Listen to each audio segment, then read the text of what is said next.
in Eskom. Why are we having all of these problems? So we visited power stations. We had the workshops with the power station general managers to have a deeper understanding so that we can ask ourselves, are the solutions being proposed talking to the problem? Is the problem defined correctly? The problem statement, you realize that the problem statement actually was a wrong problem statement. And you understand what that means. When you've got a wrong problem statement, any solution that you come up linked to that wrong problem statement is actually irrelevant. It's wrong. So that's what we found out. But as part and parcel of all of that, we gained so much insight around the issues that Eskom was facing.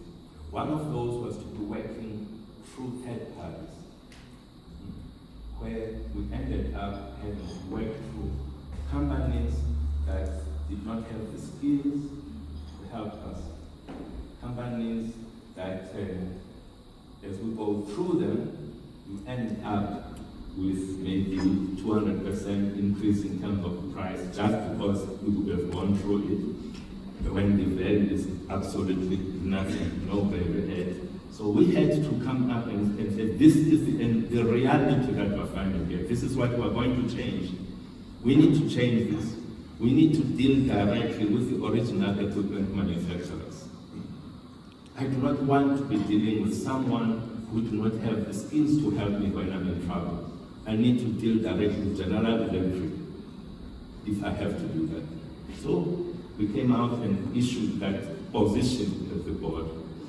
And of course, this is, when you say the right things, when you say things that people do not want to hear, you sometimes get this kind of flowers. And this is what we got. And we did not care. Because we knew that we need to do the hard thing to do and the right thing to do are usually the same thing. Usually it's the same thing. So it was hard. It was hard to have 3 weeks of bombardment. Everywhere people saying, what kind of a person is this? Which world is he living in? You want to walk up, you climb up as a black guy, and then you push the ladder so that other people do not climb up. What is your problem? Of course, that was not my problem. My problem was the issue of corruption that was finding in Eskom, that we needed to deal with it. So that's what we found.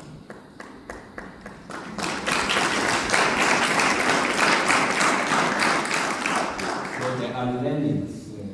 Some of the issues that we're facing, we're not doing a turnaround. It's really never a straight line. It's really never a straight line. Okay, we got a plan which said that we're going to move the energy availability factor from what we found, which was 52%. And in 2 years' time, the energy availability factor is going to be 70%. That was our plan. That is really what we did. That's what Becky was executing. We employed him to execute that plan from 52% all the way to 70%. That is March 2025, we want to be energy availability factor of 70%. We did not get to 70% in March 2025, but we got to 70% energy availability factor in August 2025. And immediately you get over 60%, there's no load shedding already. You get to 70%, we are creating the space for all of you guys, whoever has got a business, to go grow your business. We've got the capacity now to support your growth. We can support 3% growth with what we have. So that's what we have. Like now, in a day like this, we have to turn down some of our power stations because we've got too much. We need to be finding new sources of revenue for the demand, for the supply that we have. It's a nice problem to have. It's a better problem than the problem that we had before. We can start to be thinking, okay, there are specific industries that we want to stimulate that can help drive this economy. How can we package what we have, access, and help those industries to be globally competitive? We can do that now. We could not do that before. So So my point about this thing is to be honest when you have these setbacks. Face the nation, honest, learn from those setbacks and keep moving. Governance, we have partnered, our auditors is Deloitte, and they're doing a great job in partnering with the board. I'm saying partnering, although we may think that we're supposed to be doing different things, but actually we all want the same thing. We want a state-owned enterprise that is doing the job that it was designed to do.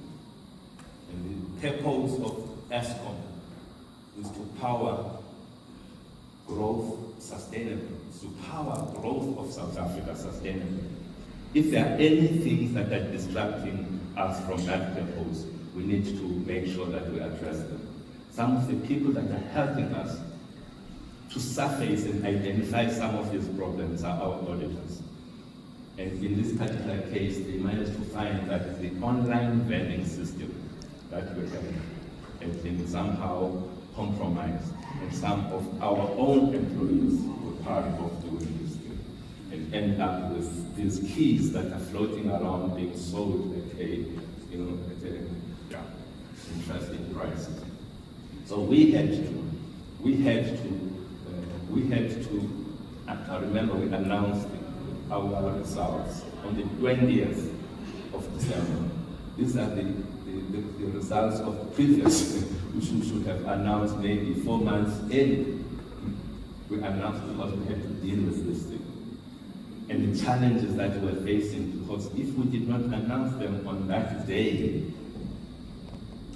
JSE had told us that they have to issue a statement and all of the bonds that are linked. You can understand the impact of this. But we had to make sure that we quantify the size of that risk before we go out and announce to the market. So we had to take that care to make sure that when we're announcing, the quality of the information that is out there helps the investors to make the right kind of decisions about ESCOM.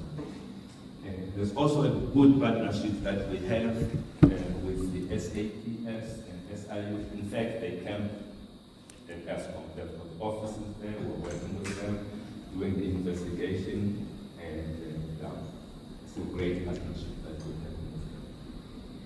But I want to share with this point that here, all of those names with green, these are new people in ESCOM.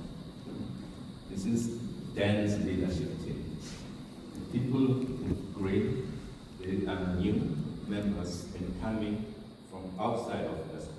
When you look at the quality of the people that we've been able to attract, it says a lot about the quality of the leader that we have, being able to attract talent. These are people who are there and committing themselves to go and fix this entity. Some of them are coming from Exalo. Some of them are coming from KPMG. Some of them are coming from different organizations, private sector organizations. Not that they did not have opportunities where they were, but they feel that they can come and make a big, big difference in terms of this organization. And Dan has been very, very deliberate about making sure that it's got a diversity. Diversity is not just about race. It's also about the age. It's also about gender. That's what it is. Bringing that diversity, because when we look at the problems that we are facing, they are so complex. We need people that are coming from different angles, different perspectives, to help us to address this. When you think about now we're moving to the green, we've got ESCOM green, driving that. We need people that understand that space.